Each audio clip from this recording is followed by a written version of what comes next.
All right, I thought I'd do a chill kind of vibe here. Take my time, relax. This is my one day where I can drink. I have a new rule for myself uh, that I can drink once a week. And this is a day, Friday, that I chose to drink. So thank God. I'm not breaking protocol. I haven't broken my own rules. Anyway, this is my 4K physical media discs. I like to collect, but I'm not a huge nerd about it. And I thought I'd just go through all the films. There's not that many. It's relatively, you know, whatever. So I think I'll go through them one by one. All right? Okay, so what do we have here? Well, okay, Zack Snyder's Justice League. I talked about this in another video where I talked about this in particular. There are many of these that I've talked about before, but none of you have seen. That's fine. This is shit. I know it. You know it. We all know it. The 5 people who watches this, we all know it. Anyway, this is the only version for me. I've seen the fucking Joss Whedon one, the version once, and that's enough. This I've seen several times. I really like this film. One of Zack Snyder's best. Top three. I have another one here that is on the top 3 list. But the top number 1 I don't have here, so I can spoil number 1. That's Dawn of the Dead. I love that film.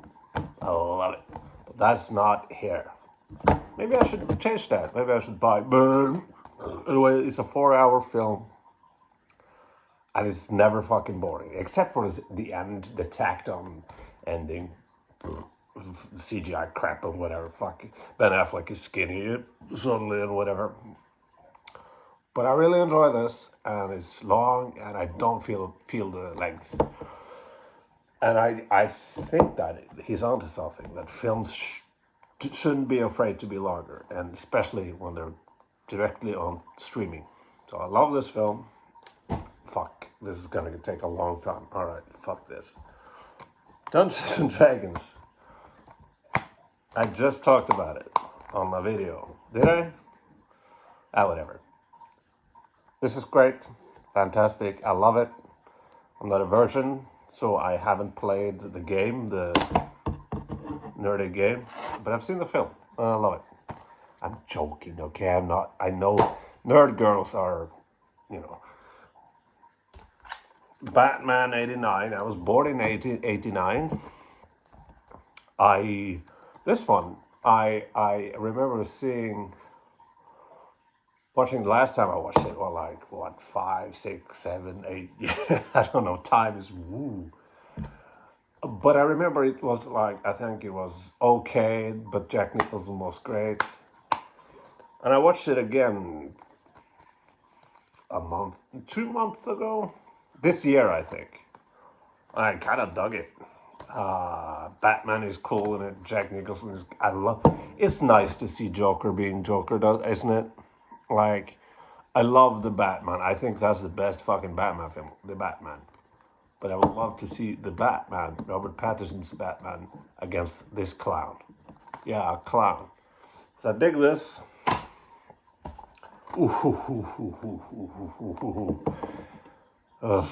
On paper, this is a gift to me personally. I love David Fincher. I love detective stories. I love rain in film. I love visual. Everything about this, I love. This is just gift wrap to me. However, I don't love it. It's the weirdest thing. This is the one film that I feel ashamed of not liking. I'm bored every time I watch it.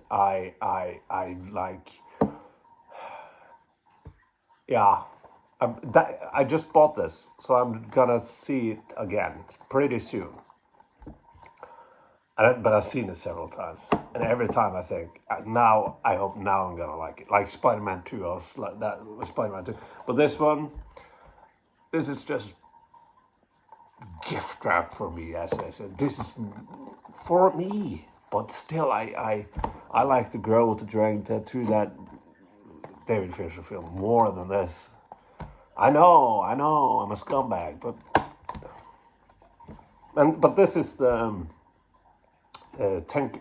David Fincher is a CGI guy, and he knows all about it, and he has tinkered with CGI and AI and whatever.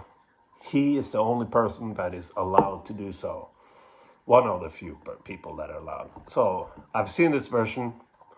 The last time I saw this, that was this version a year ago, and I felt exactly the same like I felt all the other times I've seen it.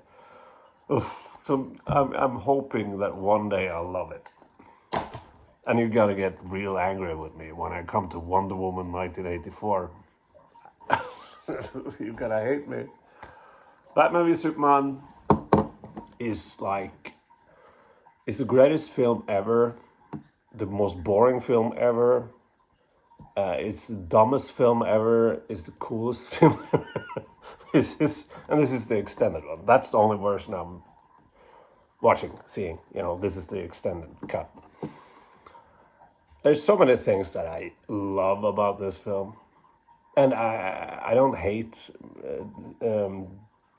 Jesse Eisenberg as Lex Luthor, although I'm not in love with him. There's so much I love about this, but the pacing is off. The third act is garbage.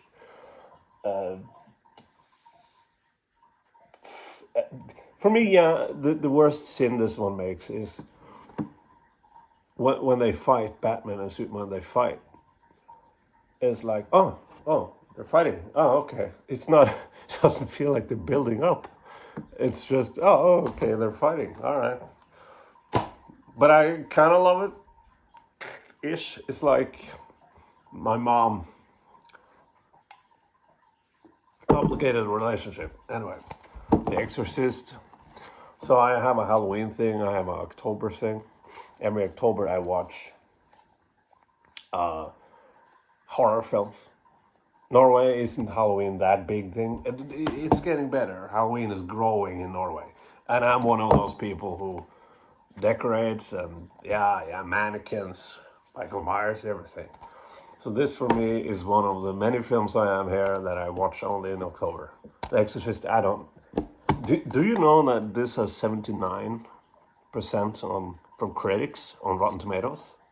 This masterpiece. This is great. So, fuck them, right?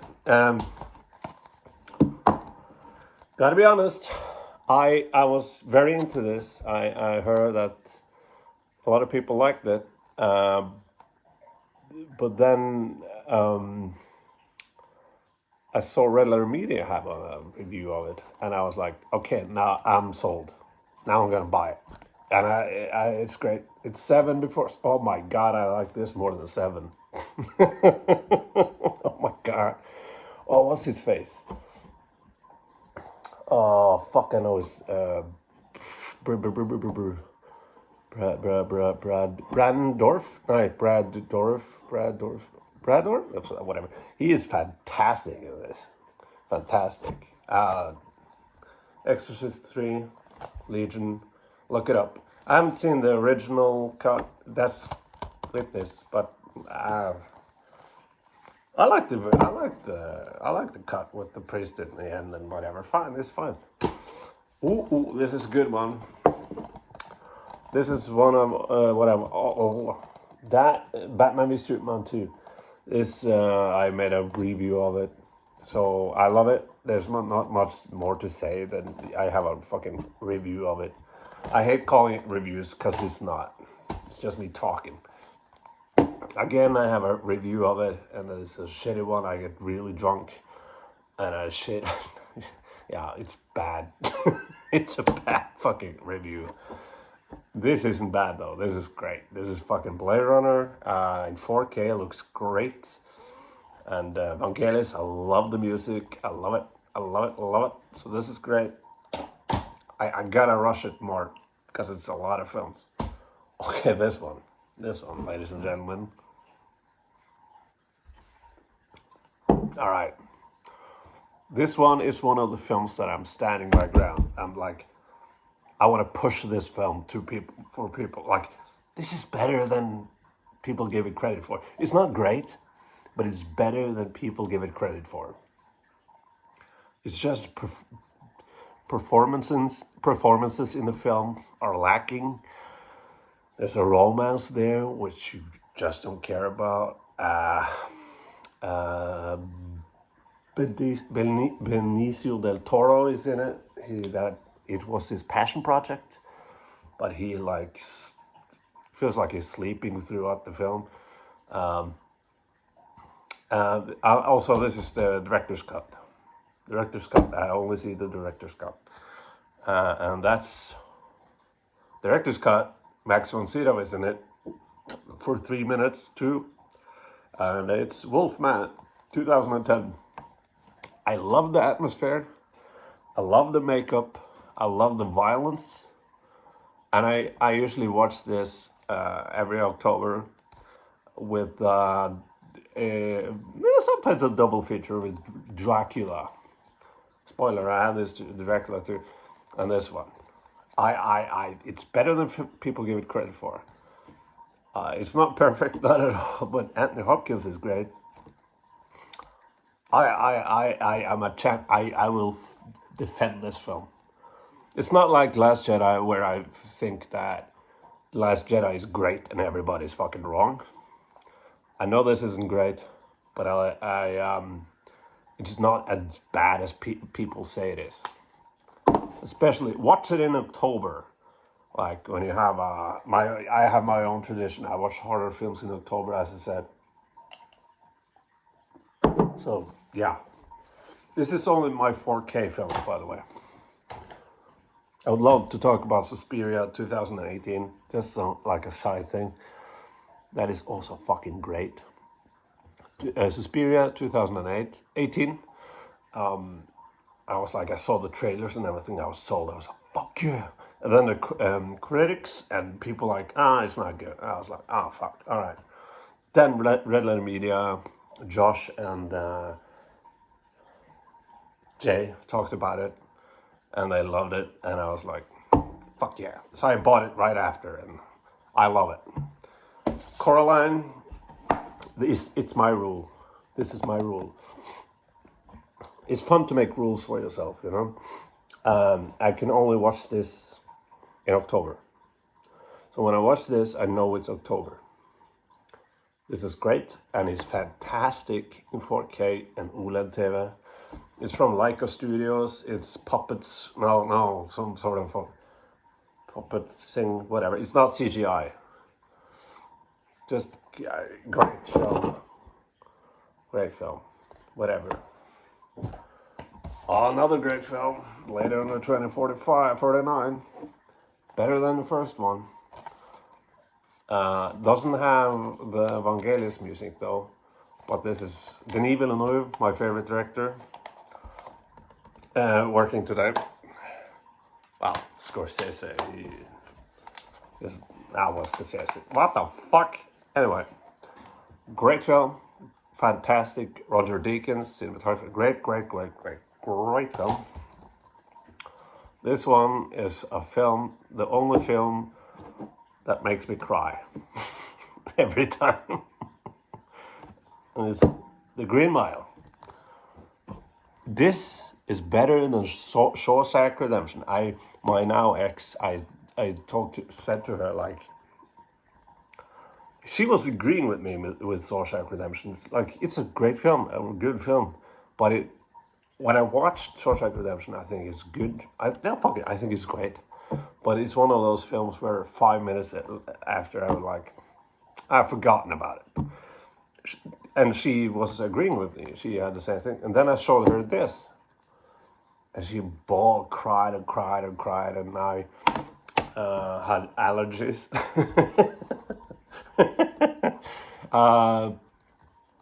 Yeah, this is better than Shawshank. in every single fucking way. The Green Mile. It's a great film from Frank Darabont. Talk about Dracula. Great film. Another Red Letter. God damn it.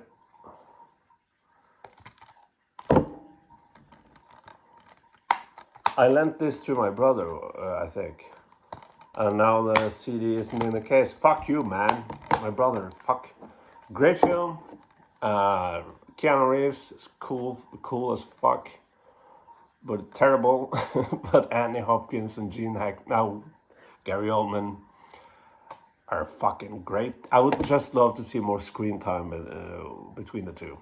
But yeah, Gary Oldman as Dracula and Anthony Hopkins as Van Helsing. Great. Another film I'm a big champion for is King Kong, 2005. People say it's boring, and I think it isn't. It takes its time, and that's a good thing. It's kind of like the Zack Snyder, Justice League thing. It takes time with characters. Characters gets to breathe, gets to have their own thing, their own arc. I love this. I never cry, but I get emotional, which is a huge thing. This one, I really fucking enjoy, Really great. I kissed it, alright? I kissed it, okay? Another one, this might be my favorite Quentin Tarantino film. And you're gonna get angry. Once Upon a Time in the West. In Hollywood. There's many people that I like, friends of mine. Also my ex-girlfriend, she was also disappointed. Because they were expecting tension, But you get it in only one scene, is when Brad Pitt goes to the, fucking Charlie Manson's ranch. But that's not the point. It's just a hangout movie. I love how the driving in this film is. The engine of the cars, the radio stations, and it's just like Brad Pitt is like the ultimate hero, but he has nothing to do. So he just is a stuntman too. I love this film. I love it. Very good summer movie. And now it's an old film. Maybe I'll do a part 1 and part 2 on this. Yeah, I think I'll do that. Or whatever, I don't know. To Kill a Mockingbird. With Gregory Peck. And also R.I.P. What's his face?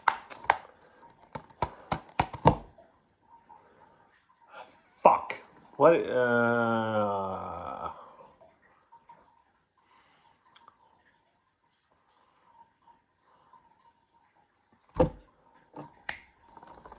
Godfather 1 and 2. He died this year, 2026. Robert Duvall. Interesting thing about this is that it's racism seen through the eyes of children. I didn't know that getting into the film. So I was like, is that what it's about? It's about his 2 kids. This is a fucking lawyer and he champions a black person. Something happened, whatever, I don't remember. But it's through their eyes they see all this. It's a great film. I'm gonna see it again. Okay, I love this trilogy. You're gonna hate me again, I know. I say to myself, the 2018 one is the fun one, the good one. Halloween Kills is the guilty pleasure one. And Halloween Ends is the interesting one. I love all the 3 films on their own merit, on their own grounds. Like, God, in a way, I love Halloween Kills the most because it's not. There's a lot of scenes where I like text. I don't care. But every time Michael Myers is on screen is awesome. And It's such a Halloween. You feel the Halloween. Oh, I love it. This is also something I watch every October, of course. Halloween 3 is great. Halloween 1, Halloween 3, Halloween 4. 4 isn't great, but I have a soft spot for 4. This is one of my favorite movies of all time. The Thing. John Carpenter's The Thing. It's and I love that there is no women in this film. There's just men in the Antarctic, I think. And there's an alien that can look like anyone. So there's a film about paranoia and distrust and bearded men who doesn't. There's something about that, like.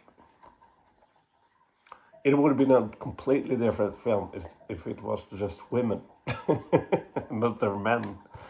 And yeah, there's something isolating about it. Like, also as a man, you're in the Antarctic with a whole bunch of men for like many months. This was 1982, so you didn't have porn like on your phone. So. But maybe you can fuck a monster. I don't know. One of my favorites. This I bought on Blu-ray, now on 4K. I haven't seen it in over 10 years. The director has made some great films and also some really bad ones. This is the first he did. Well, it's not the first, but his first film where, he is an author. But the second film, that's the one I really love and seen many times. This, I'll give it I want to watch it again, but I'm never in the mood to watch this, so I think I'm gonna wait till October. The Sixth Sense, I remember this being great. I was a kid, I was fucking terrified of the girl, and I remember this being really good. Unbreakable is my go-to, and everybody says that now. Unbreakable, that's the best one. Man of Steel, it's all right. It's all right. It's messy. It's all over. It's like no focus on it, and action can be cool, but I agree with many people that in the end it's just like, what the fuck are you doing? You're just destroying everything. So I have no deep love for this like I have with Batman v Superman or Justice League, which is a really good film. This is not. This is alright. Oh yeah, and here I have 2 of these. Universal Classic Monsters. It's The Mummy. It's Bride of Frankenstein. It's Phantom of the Opera and Creature from the Black Lagoon. I've only seen Bride of Frankenstein and Creature from the Black Lagoon. Bride of Frankenstein, I got really drunk, so I don't remember much of it, but I remember liking it. This is also something I only watch in October, But I love good old-fashioned monster movies. And this is the Godfather trilogy in 4K. Gordon Willis, the cinematographer, is the star of these films. The Prince of Darkness, he was called. For me personally, the second one is the best by far. I am a bit fed up with the jerk off of Marlon Brando. He was a fucking terrible person, and I have no interest in seeing his films other than this. And for me, Michael Corleone by Al Pacino was more interesting performance, much more subtle. Yeah, it's been a while since Pacino's done a subtle performance, but I love the juxtaposition in the second one, between like Vito Corleone doing everything for family and Michael Corleone is killing family. The third one, So, but in 4K, there was a guy that my ex-girlfriend knew, and he said he didn't like the cinematography in this. I never got over it. That's one of the reasons why she dumped me. Because a friend of hers said that Gordon Willis wasn't a good cinematographer. Okay, so that is bullshit. All right, part 2, I guess. Let's see if we do it in a set, one video or whatever. Yeah, there's a lot of, the same amount of whatever, fuck it. So this is volume 1, and it's with the Dracula with Bela Lugosi, Frankenstein with the fucking Carl Urban, I was about to say. I know this name. Oh. I fucking know this name. Boris Karloff. God damn it, Jesus. The Invisible Man and Wolfman. I personally enjoy the Invisible Man more than the other 3. Dracula is Frankenstein. It doesn't get real good until The Bride of Frankenstein. Actually, Wolfman was all right, but the Invisible Man was cool. He's a crazy person who's insane. And so he was invisible. Whatever. Oh, this is. So I bought this for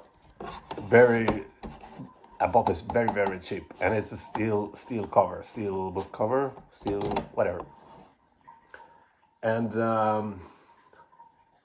everybody hates it. That's why it was so cheap. I kind of dig it. And it's this Wonder Woman 84. I don't know. I know the flaws. It's stupid, and yeah. And in the end, when she has this speech, I was like, what is happening? But it's filmed in film. It's grainy. The color is popping. Hans Zimmer, one of his best scores in a while. Hans Zimmer doing the John Williams thing. Love it. I love that. It's kind of in the shopping mall, where he's kind of the girl. This is kind of cool. I'm here for it, man. And I really love the Pedro Pascal, that character. I dig the wishing thing. That it's not you don't have a bad guy traditionally. But the Cheetah. Fuck, why am I so terrible at names with this fucking thing? Anyway, I dig this, sort of. But Hans Zimmer is the star in this. Okay, this one I haven't seen. I thought I bought Superman 2, but I bought Superman 3. Haven't seen it, I have little interest in seeing it. But this is Superman the movie, and Christopher Reeve is fantastic. Both as Superman and Clark Kent. He carries the whole fucking thing. Gene Hackman, I love Gene Hackman, but his Lex Luthor is...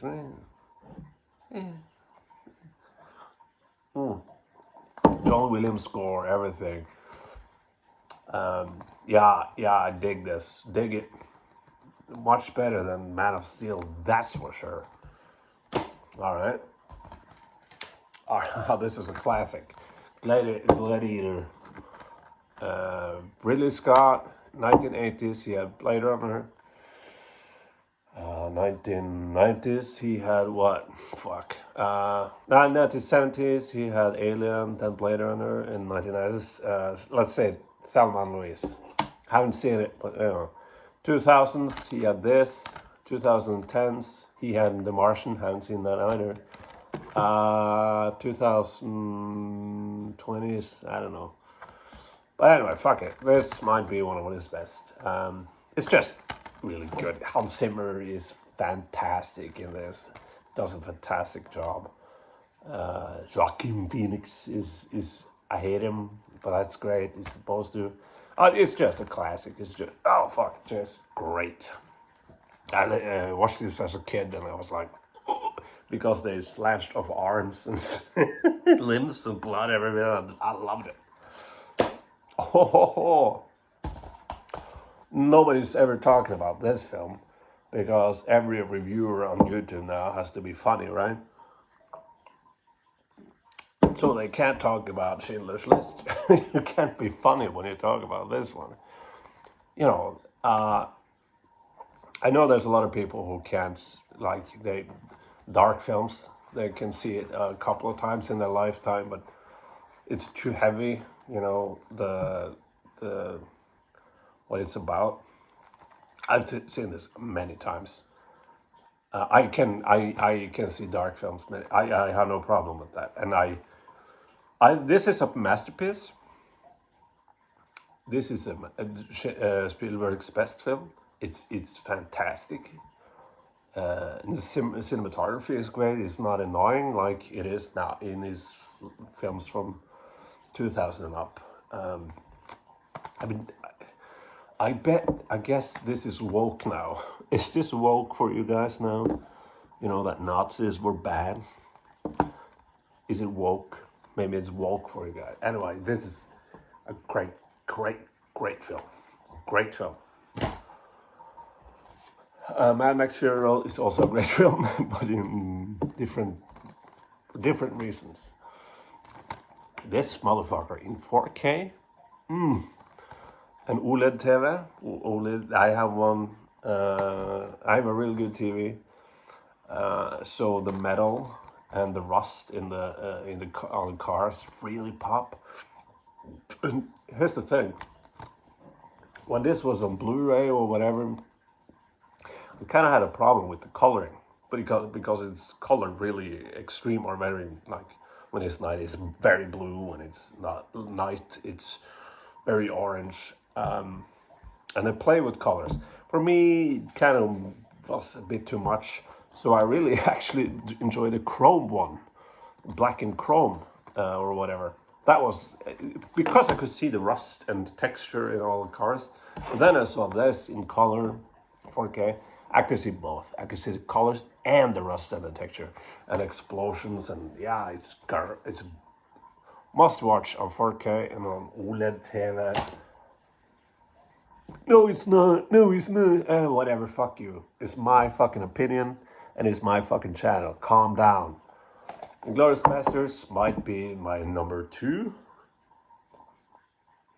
After Once Upon a Time in Hollywood. And what can I say? It's great. It's great. Hans Landa, you know. Oh, this one is a fucking classic. Christopher Nolan's best. And I'm a Christopher Nolan hater. You all know that. You 3 people. The Dark Knight, what is, like, there's not much more to say, you know, it's fantastic. It's great. My neck, goddamn this fucking video. I miss John Candy. I miss John Candy. Steve Martin is still around, but John Candy. And this film is John Candy's best of what I've seen. In America, you have a thing for it. It's every Thanksgiving and whatnot. In Norway, this is not so well known. Unfortunately, that's not alcohol. My slurring because of alcohol. It's slurring because I'm Norwegian, all right? But I love this film. It's great. It's wonderful. The pacing is fantastic. The characters really play off each other real well. It has an emotional ending. It's great. Oh, Maltese Falcon. I remember watching this many years ago, and I really liked it. And then I saw it again after buying this, and I saw it again, and I was like, oh. So I'm gonna check it out one more time and see what I think about it then. Maybe I wasn't in the mood. I don't know. The Third Man I really liked, I remember. But yeah. But film noir, black and white in 4K is great, you know. That's what I have to say about this for the time being. This is the other Zack Snyder film that is might be number 2. Dawn of the Dead number 1, this number 2, and Zack Snyder's Justice League number 3. Watchmen. And this is the ultimate cut with the whole Gerard Butler cartoon thing in the middle. No, not in the middle. It's played out through. I remember so much. Was that Zack Snyder himself saying that he felt that the comic book thing was like felt tacked on, like didn't fit. But I think it does. It has transitions, from you know the scenes to the cartoons. So this is the extended cut with the Gerald Butler pirate thing. This is great, except for one thing. Zack Snyder completely misunderstands the concept. I remember having this friend, and he dug this film. He wasn't a comic book guy at all, and he didn't. I had to say to him, like, yeah, but that's only Doctor Manhattan who has superpowers. The others doesn't. They're just human. I was like, huh? Ash, an insect. There you go. And I fucked it. So he's like, huh? They're supposed to be regular humans? Yeah. So that's the whole point, right? But Zack Snyder has to have these scenes where the slow motion and they seem like super people. Yeah, no. But except from that, I thoroughly enjoy it. Yeah, I love it.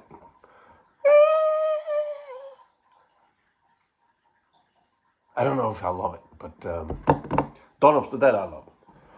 Rear Window, Alfred Hitchcock, great film. My favorite Hitchcock film is another one that I have here. Yep, this might be the second one, or this, or North by Northwest. I have the impression that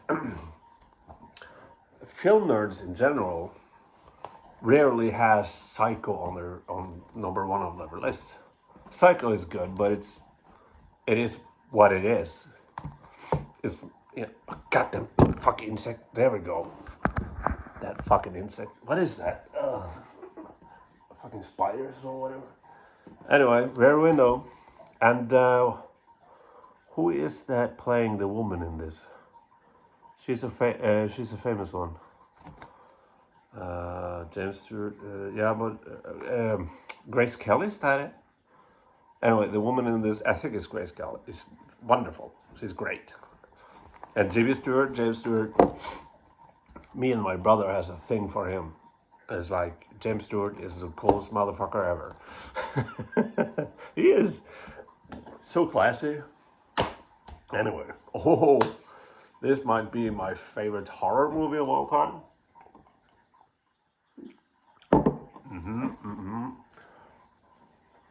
Yeah, I think it is. Here's the thing, though. In Europe, this is interesting because Stanley Kubrick had two versions, the European version and the American version. The European version is shorter than the American one. You know why? Because he thought that Americans wouldn't understand the film. So he had to put in some more scenes. And the Europeans would understand the concept more. I think it was something like that. And was he wrong, though? But I do think I prefer the extended one. It's just more of a good thing, what can I say? This is fantastic, I showed it to my way back, many years ago, a girlfriend at the time. Then she was hot. Anyway, she thought he was overacting, Jack Nicholson. But that was braggy, wasn't it? That was braggy. I'm sorry. I fucked up, though. I fucked up the relationship. So I'm sorry. That was braggy. I'm sorry. But Shining, she thought that he overacted, and kind of he does, but that is, he's completely insane. And I bet people that are insane feels like they're overacting, right? I don't know. It was an interesting perspective, but yeah, no, I fucking love it. I fucking love it. Another underrated gem, which it's not a perfect film, but it's darn good, and it's better than people give it credit for. Tom Cruise, Steven Spielberg, War of the Worlds. I remember seeing it in the theaters 2005. I was very disappointed because I was expecting Independence Day, but it wasn't. But as I got older, I started really appreciating it. And also, it's very interesting thinking about this. There's this lady, Lindsay, whatever, Lindsay something. She has a really good video essay about where she has this versus the Independence Day film, 90s versus post 9/11. It's the same. It's about the same thing, but it's vastly different tonally. And this is a 9/11 film. This is how America was after 9/11, and I can't blame them. I'm not blaming that because it was horrible. But this is also is horrifying. The machines, and people shit on the third act with Tim Robbins. I like it. I like it. I have no problem with the third act. It's interesting to see like this is where we end up, you know, after all of these like fucking aliens and those machines and all that. This is where we end up with an insane guy, unstable guy, who used to be a paramedic, and yeah, I dig that. I have no problem with that. So I love it. I love it. Apropos love, this is a movie that is a must every single fucking October. I have every single mask from all these films. I know it's pathetic, but I do. Halloween, 1978, with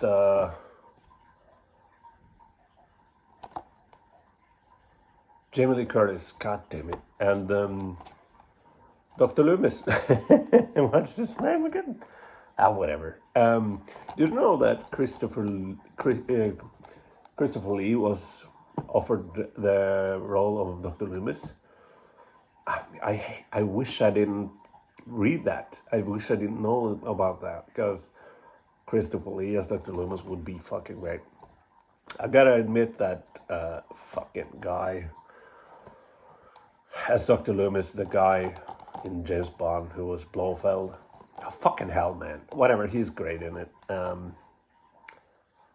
It's a slow burn. It's like when people say, "Oh, it was scary." No, well, the best part for me of this film is first half, where Michael is stalking. You see him in the background and everything. And I kind of love the Blumhouse trilogy, the 2018 and Kills and Ends. It does its own thing, and I love the trilogy. It's far better than 5 and 6 and all that crap. H2O I have a thing for though. Resurrection is so bad. Anyway, but in the Blumhouse trilogy, he never stalks. Which, if they make another one, make him a stalker again.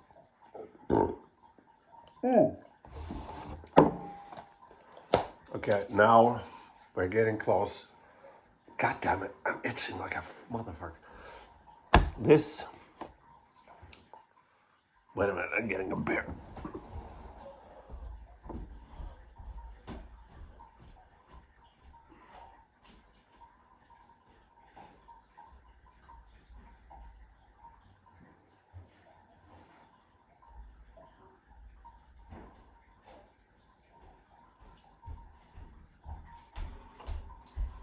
Alright, this is what I'm gonna talk about now.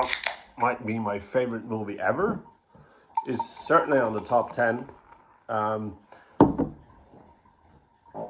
don't know if I have oh, that looked like a hand. Looked like a hand. Anyway, I don't know if I have like like Schindler's List or this one. It's like two completely different films. But I do love this. And the director died, unfortunately, not after this film, but after the film after that. And fuck, the career he could have had, god damn it. Henry Fonda, Charles Manson, and the beautiful woman I don't know the name of. I think she was Italian. Ennio Morricone's best work, seriously, his best fucking work, as Sergio Leone's best work, Once Upon a Time in the West. I love this film. You know, Henry Fonda as the bad guy is like Tom Hanks being like the bad guy. Henry Fonda was known for just 12 Angry Men, him in a white suit, just being the good guy. He was known for playing characters like that. And here he is introduced. The first scene he is in, he kills a fucking kid. No, he kills a whole family. And then a kid. Yeah, it's great. And it's the guy from fucking, oh, god damn it, what's it called? God damn, whatever, fuck it. Melancholia, and the film Gordon Willis was the cinematographer. Dustin Hoffman and the dead guy from Robert Redford. It's called All President's Men. Yeah. Anyway, he plays the boss, the whatever in their journalists, right? And he won an Oscar for that. He is playing Cheyenne, great character. Kind of has a not necessarily Jack Sparrow vibe, but the score is kind of Jack Sparrow-y. He scored, and that's the Ennio Morricone, man. Ennio Morricone has a score for him, and her. Ennio Morricone might be the best film composer of all time. 1968. Love this film. Love it. Love it. Another film I love. And another film I watch every Christmas. Not Die Hard, no. Another Christmas movie. Batman Returns. So it's for me, it's The Batman, The Dark Knight, and then Batman Returns. It's just wonderful. It's snowy, it's Christmassy, it's moody, it's Gothamy, and the Penguin, DeVito's Penguin is awesome. It's so disgusting and vile. Catwoman, Michelle Pfeiffer steals the show as Catwoman. And Danny Elfman. Yeah, it's a fucked up Christmas film. More fucked up Christmas film than Die Hard. This is PG-13, and I dig it. I dig it. My fucking neck. When you get older, everything hurts. Also, might be one of my top 10 from 1995, I believe.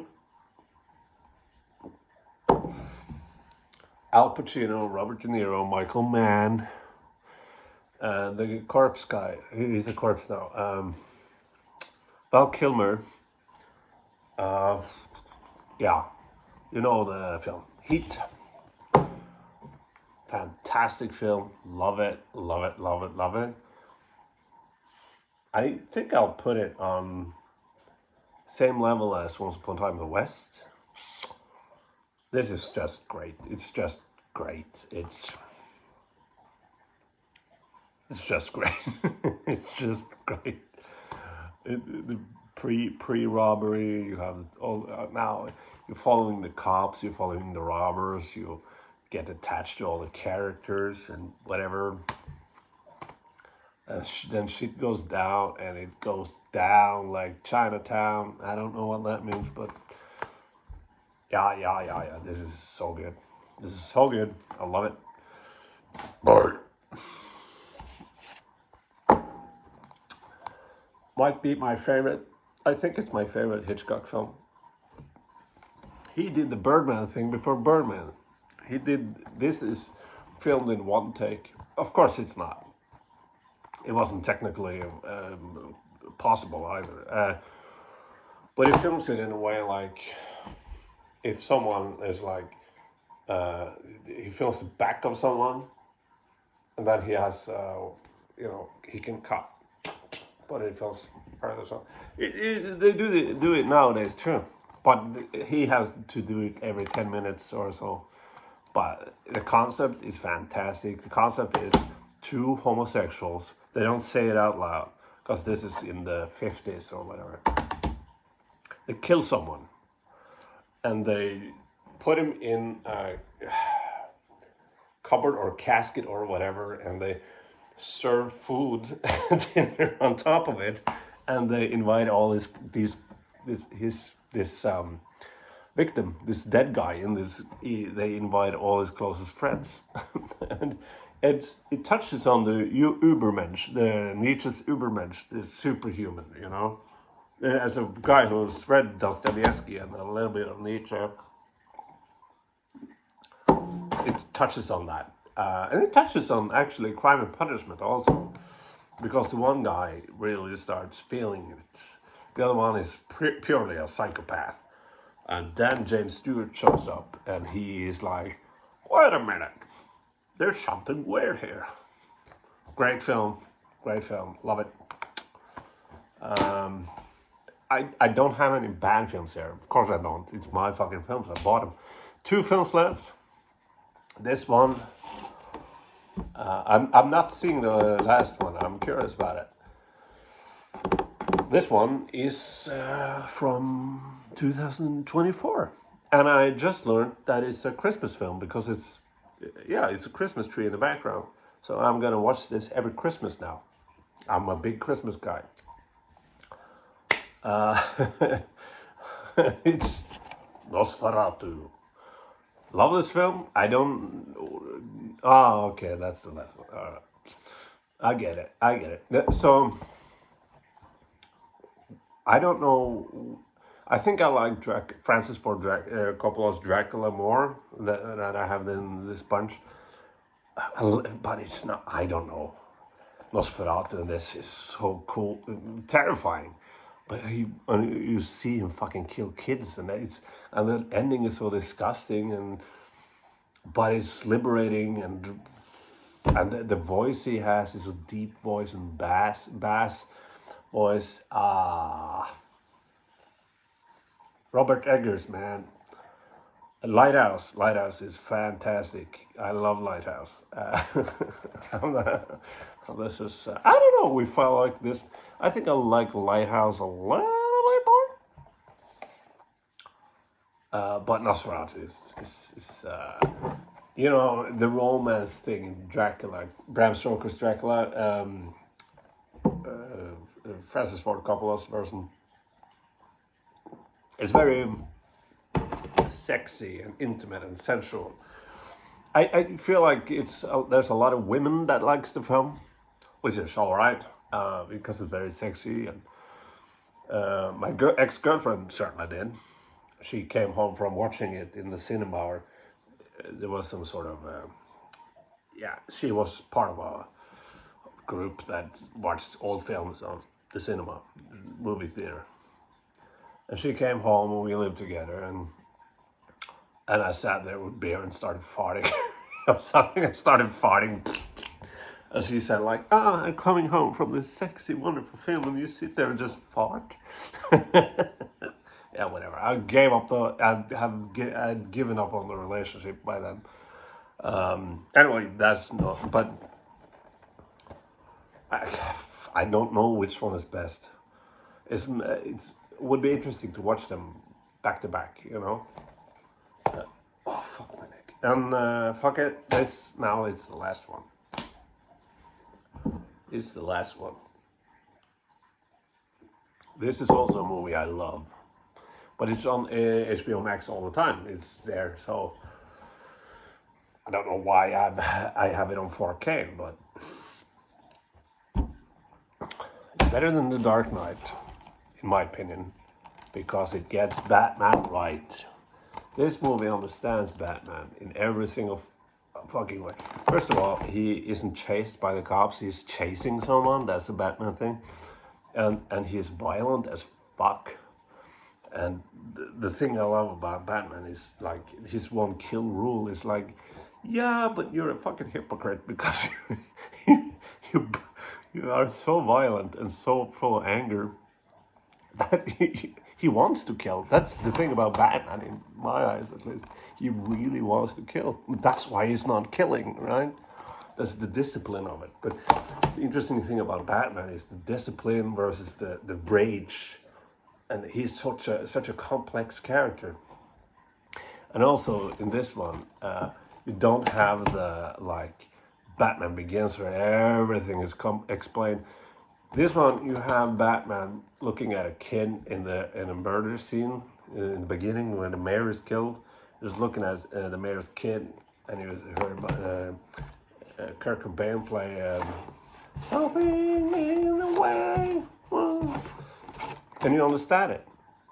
You know, Batman Begins used what 2 hours and 30 minutes, and this one used what 1 minute. Anyway, and I like that in this one it's more like a curse. It's not a choice. He just is so unhealthy mentally that he, instead of dealing with his problems, that his parents died, was killed, he dresses up like a fucking bat. Becomes a vigilante. That is not a healthy person. So I love this film, and I love that it's boring. I love that it's boring. And I see kids in comment sections and whatnot. Oh, it's boring, and then I always smile. And I think to myself, thank God. Thank God it's boring. It's great. It's great. I love it. Okay, that was it. Bye.